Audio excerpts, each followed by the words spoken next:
Eh bien, bonsoir à tous les amis, supporters sportifs parisiens, parisiennes, supporters sportifs d'autres clubs amoureux, amoureuses du football. Bienvenue à vous. Vous avez vu, ça fait plaisir, hein. Ça fait plaisir l'introduction. Ça me manquait. J'étais tellement habitué, je pense que vous aussi, hein. Enfin, j'ai récupéré mon intro. Je vous l'avais dit, attendez un petit peu, vous allez voir, elle va revenir. Et voilà. Hein. Les amis, bah, écoutez, j'espère que vous allez bien. Je pense que, hein, mes salauds, vous avez bien mangé hier soir. D'accord? Vous avez passé un bon moment en famille. Là, par contre, les gars, hein, on va faire le bilan de la mi-saison du Paris Saint-Germain. Donc, quand on dit bilan, ça veut dire quoi? Ça veut dire, hein, on prend le positif, on prend le négatif et on pèse tout sur la balance. Voilà. Hein, parce que quand on fait un bilan, on ne prend pas que le négatif et on ne prend pas que le positif. Hein, d'accord? Non, on prend les deux. Donc, comme j'ai toujours l'habitude de le faire, un bilan à la mi-saison et un bilan à la fin de saison. Là, le bilan à la mi-saison, les gars, bon, on va commencer par le positif. Allez, commençons. Comme ça, hein, relax, tranquille. Hein, puis après, le négatif, il passe un peu mieux, tu vois. Non, franchement, côté positif, alors c'est vrai, hein, des fois on fait des débriefs à chaud, des fois on est à chaud, des fois... Là, on est un peu plus posé, c'est les vacances, c'est les machins, c'est la trêve. C'est le meilleur moment, hein, pour faire le... Voilà. Donc là, les gars, les points positifs de cette mi-saison. Parmi les points positifs du Paris Saint-Germain, c'est que sur le plan comptable, au niveau des résultats, nous sommes présents. Hein, on ne peut pas me dire que c'est la crise au Paris Saint-Germain. Tu as été premier du championnat avec 13 points d'avance, 19 matchs, 14 victoires, 4 nuls et une défaite seulement. Donc c'est 46 points, donc c'est énorme. Donc voilà les gars, pour commencer, tu peux aller faire une saison à plus de 90 points quand même, hein, si tu restes sur une grosse dynamique en deuxième partie de saison, donc c'est énorme. Donc là, il n'y a pas de crise de résultat. En Ligue des Champions, tu as atteint ton objectif, tu es en huitième. Alors oui, certes, on aurait pu finir premier. On a fini deuxième derrière City à un point. Mais bon, finir derrière City, c'est pas une honte, hein. C'est aussi un favori pour gagner cette Ligue des Champions. Donc sur le plan comptable, on est là.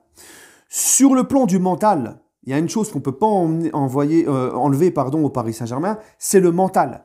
On l'a vu depuis le début de saison, que ça soit à Lorient mercredi ou encore à Lens où on égalise dans les dernières secondes, et aussi souvent depuis le début de saison sur des victoires, notamment face à Lyon, face à Lille, face à Leipzig, tout ça. Des victoires dans les derniers quarts d'heure, dans les dernières minutes, Le PSG est une équipe qui a souvent été menée ou qui a souvent été tenue en échec par un match nul et qui va s'imposer dans les dernières minutes. Parce que ce club a quand même, malgré tout, cette équipe a quand même du mental. Et ça, on ne peut pas lui enlever, on ne peut pas le nier. Voilà. Maintenant, dans les côtés négatifs du Paris Saint-Germain, c'est que là, tout ce que je vous ai parlé, est-ce que ça sera vraiment suffisant pour la deuxième partie de saison, à savoir quoi? La Ligue des Champions. Parce que je ne vais pas vous dire, oh, la Ligue 1, on le sait très bien, c'est bon. Je pense sincèrement, il faudrait vraiment une catastrophe incroyable, un miracle pour une autre équipe qu'on ne soit pas champion. Hein, il faudrait vraiment qu'il y ait une catastrophe incroyable. Je pense sincèrement que le titre, c'est acquis pour moi. D'accord? Maintenant, là, on va parler vraiment sur la Ligue des Champions, parce que le principal objectif des Qataris, notamment quand tu fais venir tous les joueurs que tu as fait venir cet été encore, tout ce que tu dépenses depuis le début du projet, le principal objectif, c'est la Ligue des Champions. D'accord? Donc, est-ce que ce que j'ai évoqué là, le mental et les résultats, ça suffit pour être optimiste? Moi, je pense que non. Parce que le problème, c'est que oui, on a les résultats, et ça, là, donc on rentre dans le négatif, là, cette fois-ci. Nous avons les résultats, mais nous n'avons aucune certitude dans le jeu et on ne voit aucune progression. Et là, à l'heure actuelle, si je vous pose la question, les amis, est-ce que vous êtes capable, vous, de me dire quelle est l'équipe type du Paris Saint-Germain, dans quel système on évolue, quel style de jeu? On ne sait pas. C'est flou, on ne sait pas. Ça change de match en match. On ne sait pas quelle est notre philosophie de jeu et qu'est-ce qu'on veut imposer à notre adversaire. Au contraire, au lieu d'imposer notre style, nous, toujours, c'est à réaction et on s'adapte à l'adversaire, comme ça a été le cas à Lens, où Pochettino a changé 4 fois de tactique, face à Leipzig, face à Lyon, face à Lille, où c'est toujours dans la réaction et on s'adapte. Il c'est pas nous qui imposons notre style, surtout en Ligue 1. Normalement, le PSG, c'est l'ogre de la Ligue 1. Normalement, le PSG doit faire peur et c'est aux adversaires de s'adapter au PSG et d'être dans la réaction face au PSG. C'est pas à nous. C'est à eux de subir notre jeu, tu vois. Mais sauf ça, on ne le fait pas. Alors quand c'est en Ligue des Champions, face à un gros collectif, que on tente un nouveau truc, on essaye de jouer un peu plus le contre, ou qu'on essaye on essaye de s'adapter, tu peux le comprendre. Mais normalement, on doit imposer notre style. Et ce problème, c'est que le style, on ne sait pas ce que c'est. On ne voit rien, d'accord. On ne voit rien au niveau du jeu. Les joueurs eux-mêmes, les gars, sur le terrain, j'ai l'impression qu'eux-mêmes ne prennent pas de plaisir et eux-mêmes ne savent pas comment faire. C'est incohérent. Je vous donne juste un petit exemple parmi tant d'autres. On va parler de Lorient, puisque c'est le match le plus récent. Et dans le match, c'est le match que on se rappelle le mieux. C'est le plus récent, c'était mercredi. Il y a 3 milieux mercredi. Il y a Herrera, Wijnaldum, Gueye. Quand tu joues avec un milieu à 3, il y a 2 solutions. Soit il y a 2 relayeurs et un 10, d'accord, qui est un milieu offensif. Soit, comme c'est le cas pour nous, c'est à 3 milieux, donc tu en as 2 relayeurs, d'accord, et un qui est en sentinelle qui va s'intercaler entre les défenseurs et qui va servir de récupération d'un défenseur, la première relance, tout ça. Qui est capable de me dire là ce soir, face à Lorient, qui était la sentinelle parmi les 3? Est-ce que c'était Herrera? Est-ce que c'était Gueye? Est-ce que c'était Wijnaldum? On ne sait pas. On ne sait pas. Hein, voilà. Donc trop d'incertitudes, trop d'incohérences. Un coach souvent qui est impuissant, qui se cherche encore. Ça fait quand même un an qu'il est là, qui se cherche encore. Tu vois, au début, et c'est ce que je disais, je réclamais du temps et je pensais qu'on allait monter en puissance parce que voilà, tu as des grands joueurs, tu as beaucoup de joueurs qui sont arrivés cet été. Il y a eu des arrivées importantes. Il a fallu intégrer ces mecs-là et on n'est pas sur FIFA, ça prend du temps.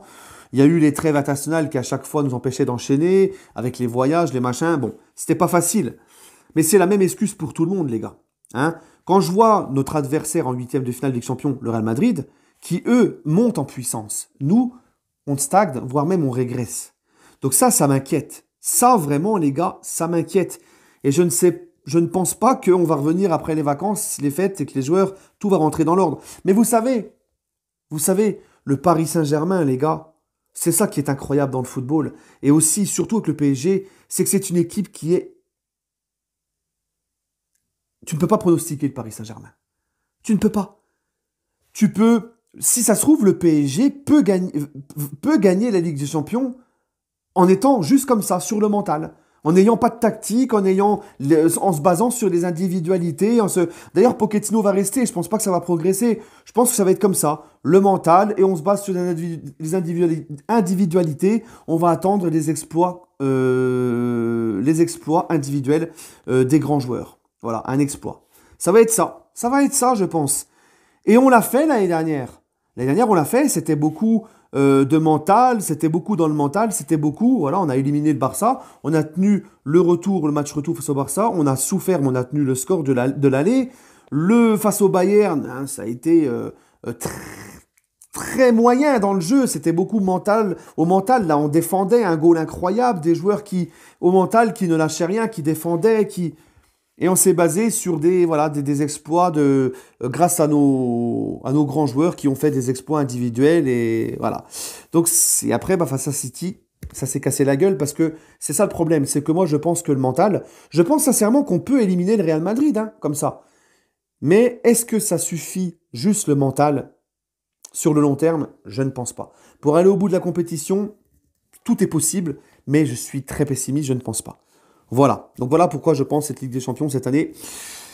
Je vois pas le PSG là, dans ce qu'il nous montre, aller loin de cette Ligue des Champions. Et même au niveau des recrues. Au niveau de recrues, je suis désolé, cet été, les dirigeants ont ramené ce qu'il fallait à Pochettino. Hein, on te ramène Messi, Hakimi, Wijnaldum, Sergio Ramos, Donnarumma, Mendes. Mis à part Donnarumma et Mendes, Ramos, Wijnaldum, Hakimi et Messi ont gagné la Ligue des Champions. Soit une seule fois, soit plusieurs fois. C'est des mecs qui sont des compétiteurs, qui ont un bon professionnalisme, qui ont un très bon état d'esprit.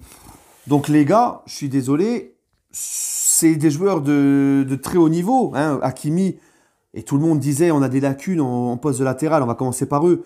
Mais on te ramène en poste de latéral droit, un des meilleurs latérales du monde, si ce n'était pas le meilleur à son époque quand il arrive, Achraf Hakimi. On te ramène Mendes, qui est un vrai crack. On te ramène Messi, on va pas le présenter Messi, on te ramène Wijnaldum, qui était un élément important du milieu de terrain de Liverpool, notamment quand il gagne la Ligue des Champions, et Jürgen Klopp a regretté son départ. Ramos, bon Ramos, je peux pas trop juger parce que voilà, il a joué que un match entier, plus 2 bouts de match, une mi-temps, voilà, il a joué en tout, il a joué que 2 matchs si tu comptes le temps. Hein, il a joué quoi? Même pas 180, ouais, il a joué 180 minutes en tout, même pas, parce qu'il est expulsé contre Lorient. Donc, Ramos, c'est un petit peu tôt, mais tous ces mecs-là, tous ces profils-là, c'est des mecs qui ont un très bon professionnalisme, qui sont sérieux. Et même Donnarumma, il n'a pas gagné la Ligue des Champions, mais depuis l'âge de 17 ans, le mec, il est titulaire à Milan. C'est pas n'importe qui peut être titulaire à 17 ans dans les cages de Milan, parce que Milan, même si c'est un petit peu moins bien ces dernières années, ça reste un grand club avec une énorme pression, hein, et un club historique. Et il a été meilleur joueur de l'Euro, il a fait un gros Euro, donc il a du mental, la pression, il la boit, tout ça, il a du charisme. Donc franchement, les joueurs qu'on nous a ramenés cet été, tu peux pas. Je vois des gens contester le mercato parisien cet été, tu peux pas, les gars. C'est un énorme mercato. Le problème, c'est que, ben, mis à part Donnarumma et Messi, parce que Messi, je le trouve de mieux en mieux, beaucoup ont critiqué Messi, mais franchement, les amis, Messi, face à Lorient, je l'ai trouvé beaucoup mieux. Surtout quand il est dans l'axe. À droite, il sert à rien, mais quand il est dans l'axe, j'ai trouvé beaucoup mieux. Il a été un peu plus en jambes, il s'est créé des occasions, il a eu une énième fois pas de chance avec son poteau, mais il a distribué des caviars, tout passait pratiquement par lui, le jeu était orchestré par lui, il a offert 1 ou 2 caviars, mais les mecs ont vendangé. Messi est de mieux en mieux. Et je ne cesse de le dire, Messi montera en puissance, ça je ne doute pas. Donnarumma, qui est excellent à chaque fois qu'il joue. Mais sinon, Hakimi, Wijnaldum, Mendes, on dirait qu'ils sont paumés, ils ne savent pas quoi faire. T'as l'impression que les mecs ont régressé, que... Voilà. Ramos, comme je vous le dis, Ramos, on va pas le juger, il a très peu joué. Donc voilà, on a plein de doutes. On ne sait pas, on n'a pas de certitude sur le jeu, on ne sait pas. Les joueurs, t'as l'impression qu'eux-mêmes sont paumés. Donc je suis quand même assez pessimiste, les amis. D'accord. Donc on verra ce qui va se passer. On verra. Bref, pour résumer, le bilan sur le plan comptable, on est très bien en championnat. On a fait le job en Ligue des Champions. On a rempli tous nos objectifs. Maintenant, les gars, on reste quand même assez pessimiste par rapport au contenu, à la certitude sur le jeu, etc. Et est-ce que le PSG peut aller au bout de la Ligue des Champions, qui est le principal objectif, avec seulement la mentalité et les exploits individuels? Parce que là, il va nous rester que ça, pratiquement. Hein. Je doute que dans le jeu, ça aille mieux dans cette deuxième partie de saison. Je suis sceptique. Je suis sceptique et pessimiste par rapport au fait que juste le mental et les exploits individuels vont nous ramener la Ligue des Champions. Voilà. Bref, les amis, mais ça ne nous empêche pas de peut-être aller en demi ou... On ne sait pas. C'est incroyable le foot, c'est comme ça. Bref, les amis, sur ce, écoutez, prenez soin de vous et puis à plus tard et allez Paris.